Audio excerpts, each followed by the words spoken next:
So, you've just downloaded Path of Exile and you're about to create your first character and you're thinking, right, class decision, big choice. And in Path of Exile, it's not actually that big a decision. So in this video, I'll explain why that is and which class to go for depending on your playstyle. Hi, this is Shawnee C, and let me explain that previous statement. So obviously, the classes are important, but nowhere near as important as any other game. So if you go look at another game like Diablo 2, for example, which is a big inspiration for this game and is the same genre, if you want to play someone that runs around casting fireball spells and stuff like that, then you pick the Sorcerer. If you want to be smashing people in the face and wearing heavy armor, big two-handed weapons, pick the Barbarian. If you wanted to run around and smash people in the face with two-handed weapons and you pick the Sorcerer, you're not going to have a good time with it. And that's because the skills in the game are locked to each character. And you go down the character tree, so you go down the skill tree and you pick the skills that you want. And that's how it works. And that'll be the same, again, like a Dungeons and Dragons game, where if you picked a rogue, you're going to be sneaking around, you're going to be dual wielding daggers. If you pick a sorcerer, again, you're just going to be casting spells, and you're going to be really bad if you try and melee fight. So how does Path of Exile do this differently? So the way that skills work in Path of Exile, rather than being tied to a character class, they're tied to skill gems. And these skill gems can be found when you kill monsters, you can get them from quest rewards, and you can buy them from vendors. And as long as you've got the right level requirement and the dex, strength or intelligence requirement, depending on what type of gem it is, you can get that gem and you can equip it to your gear. And then you can use it. So if you're running around as your duelist, hitting enemies with your swords, but then you find a fireball and you've got a socket in your sword, chuck that fireball into the sword or whichever piece of armor you want and you can start casting fireballs. If you're running around on your ranger with your bow, shooting enemies with bow and arrows, but you find a fireball or whatever it is like that, you want to use it, equip it and you can start using it. Same as if you're playing the shadow character with your daggers and then you put that gem in, you can use it. However, this is one of the first points where the class choice makes a difference, because each one of these classes has a prime stat. And this changes their starting point on the game's skill tree, which we'll talk about in a little bit, which is not unique to each character. You've all got the same skill tree. But yeah, it'll change your starting point, which will give you access to your main attribute. So if you go Marauder, you'll be able to get a lot of strength points. Whereas if you went Marauder and wanted to cast fireballs, need all that intelligence, the intelligence node would be too far away. So in the same way that you could fill the bath up in your house with cups of water from the kitchen sink, it's probably easier just to use the bath tap. In the same way you could use a Marauder and cast fireballs, it's probably better just to play as a witch. So here we've got a useful little diagram, and that shows you which is the prime stat for each of the character classes. So the Marauder, he's primary strength, the Ranger is primary dexterity, and the Witch is primary intelligence. And then the ones in between, so you've got the Duelist, who's a mix of both dex and strength. You've got the Shadow, who's a mix of intelligence and dexterity, and the Templar, who's strength and intelligence. And in the middle, you've got the Scion, and I would not personally recommend her for a starting character if you're new to the game. And she sort of sits in the middle of it all, and as well as her stats being open to whichever way she wants to go, the second main reason for choosing a character class, which I'll leave it here, but we'll discuss that in a second, is the Ascendancy. It is more of an endgame thing, but it's what you need to consider here. So I'll leave her out as a starter. I'd say I wouldn't bother starting the game with a Scion, but I'll briefly discuss her at the end when we go through the Ascendancies. Obviously, the skills are on the skill gems, but we do still have a skill tree and we do still get skill points. For a total of 100, if you get your character to level 100, which not a lot of people do, usually you get to around sort of 93, which is plenty. And you also get 22 to 24 from skill points from quest. You can put them in this skill tree. And this skill tree blows people away sometimes because it is massive. But don't let it daunt you. There is some good guides that can help you build a character. And again, don't feel like you don't understand the game by playing like with one of those guides, because I think of it like if you make a new recipe, you're going to go and follow the instructions line by line, otherwise it will just go wrong. But then as you start to understand it, you can start mixing and change it yourself, and that's what you will. You'll follow a sort of general route, but you might decide you prefer this little cluster of skills over here for the way you play the game. So as you can see, if you went down the Marauders route, each one of these points here is where each character starts. So the same as that triangle before. So the Marauder starts down here, and he's got access real quickly to loads of armor buffs, loads of strength nodes, all these sword skills down here. So if he wanted to play a sort of intelligence build and cast fireballs, lots of the magic damage builds are way up here with the starting place of the Witch. So he's going to spend a lot of his skill points pathing over that way, where if he just played as a Witch, you're already there getting straight into those really good skills. Same as if you wanted to play as a witch and get access to these weapon skills down here. It's a really long way to go, and you've already spent like 60 of your possible skill points out of a 123 max just getting to where you want to be. So that can sort of dictate what you want to do. And again, as you can see, the Scion, she's in the middle, so that allows her to push out whichever way she wants. So this is the first major decision for choosing your class, is where you want to start on this skill tree for which build you want to go into. So if you want to play a melee build, it's probably best to be a duelist or a marauder. And if you want to be a sort of magic build, you want to be at the top of the tree. So that is the first major choice. So the second major reason for which class you want to go down is the Ascendancies. So as you're playing through the Axe, to ascend, you will have to complete these Trials of Ascendancy. And they'll start introducing little traps and stuff that you will find in this labyrinth where you have to go to ascend, just to introduce the mechanics.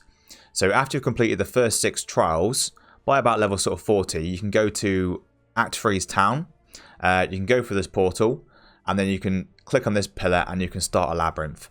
So then you can go in that labyrinth, complete it, and once you get to the end of the labyrinth and kill the final boss, this allows you to ascend your character, and each character class will have 3 different options they can choose from. Again, Scion's different, we'll talk about her at the end. And each one of these different ascendancies will massively alter the way that your character plays. So each time you ascend, because there's 4 different labyrinths, you'll get 2 points to put into this your chosen ascendancy, and they're really powerful points, and they feel quite impactful to get them as you're leveling up. So it's good to try and get them.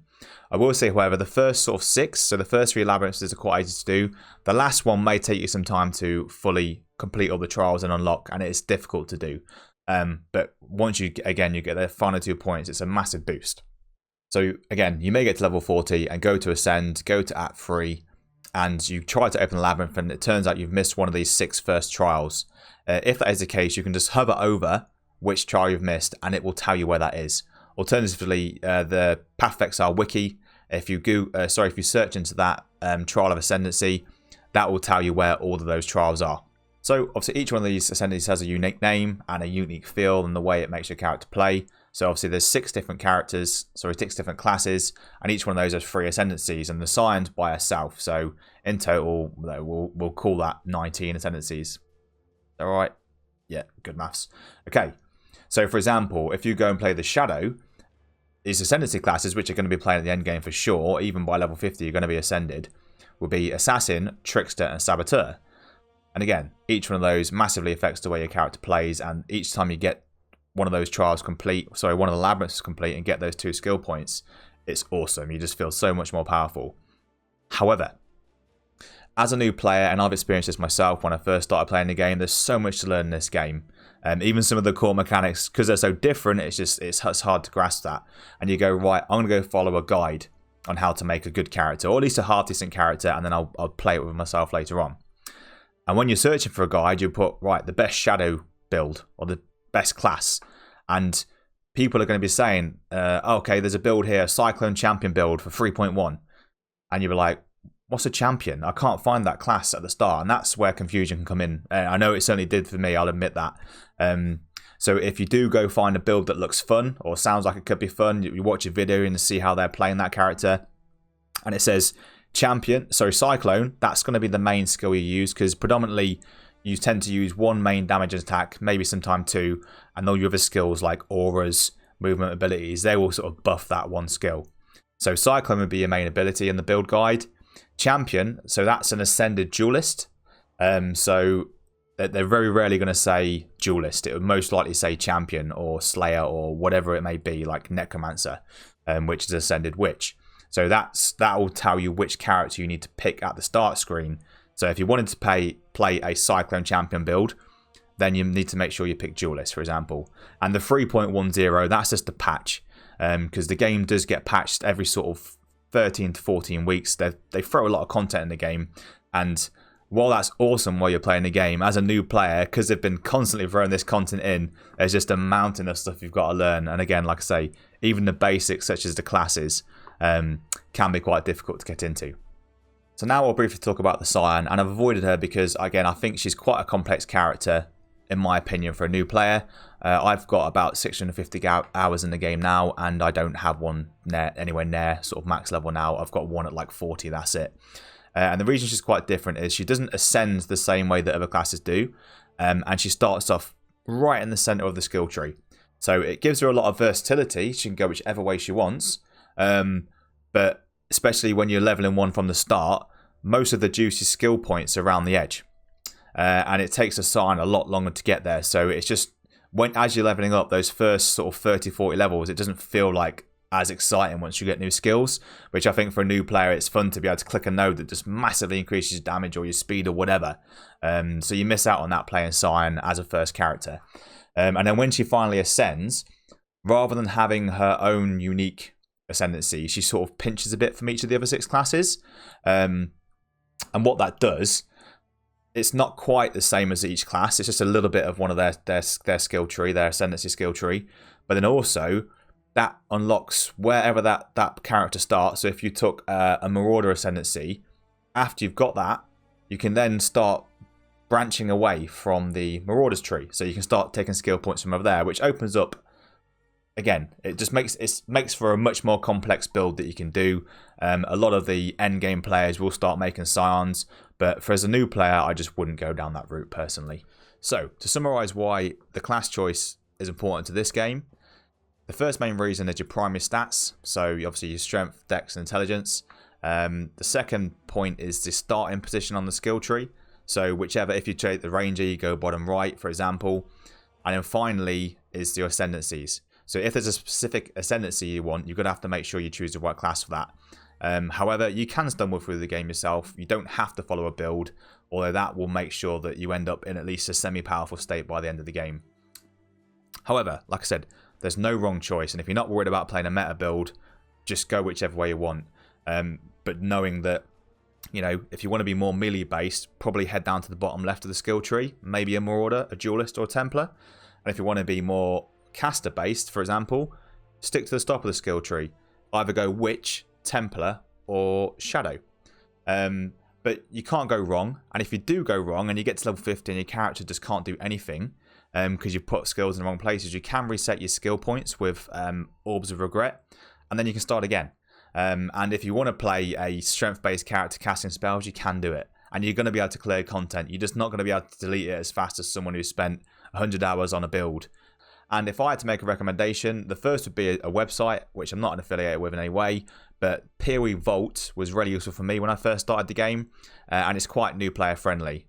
And you can look at different guides about the game, which are, again, all really wrote in a way that doesn't take into account that you played the game for 2 years. And then you can go onto the builds, and as you hover over each class, so you know the choice you want at the start of the game, it will show you the ascendancies out of that.